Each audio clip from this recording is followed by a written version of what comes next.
Isinusulong ngayon ang pagiging profesional ng mga kurso na iniaalok ng Technical Vocation Education.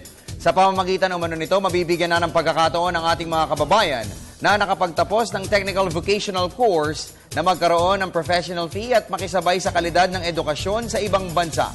Si Dina Pagibitan sa detalye.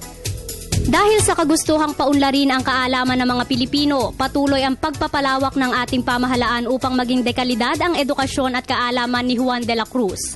Bagamat may mga Pilipino pa rin ang hindi kayang matustusan ng 4 na taong kurso, nariyan naman ang TESDA na nagbibigay ng technical vocational courses, katulong ang mahigit 80 eskwelahan sa Quezon City.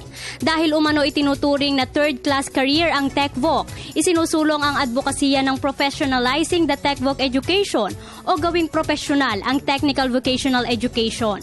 Sa ilalim kasi ng TESDA, certificate holder lang ang graduates nito at hindi maituturing na professional.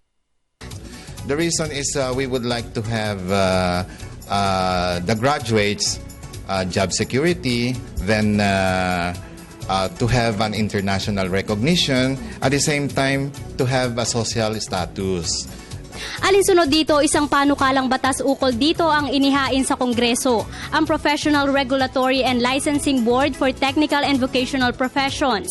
Kung maisa sa batas ang nasabing panukala, maiaangat ang imahe ng TechVoc Education kung saan kikilalanin internationally ang mga Pilipinong nagtapos ng technical vocational courses. At kung lisensyado na ang mga ito, magkakaroon rin sila ng standard professional fee. The Philippines will be the first country to offer licensing for TechVoc. And if that will happen, every student outside of the Philippines who wanted to pursue or specialize in TechVoc, they will go to the Philippines to study.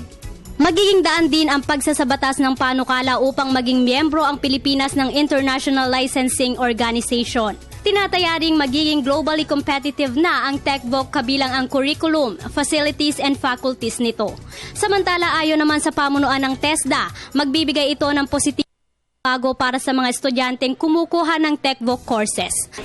Well, napaka-importante nito para dun sa mga kabataan na kukuha ng TechVoc track after high school, no? Para sa Telebisyon ng Bayan, ako si Dina Pagibitan.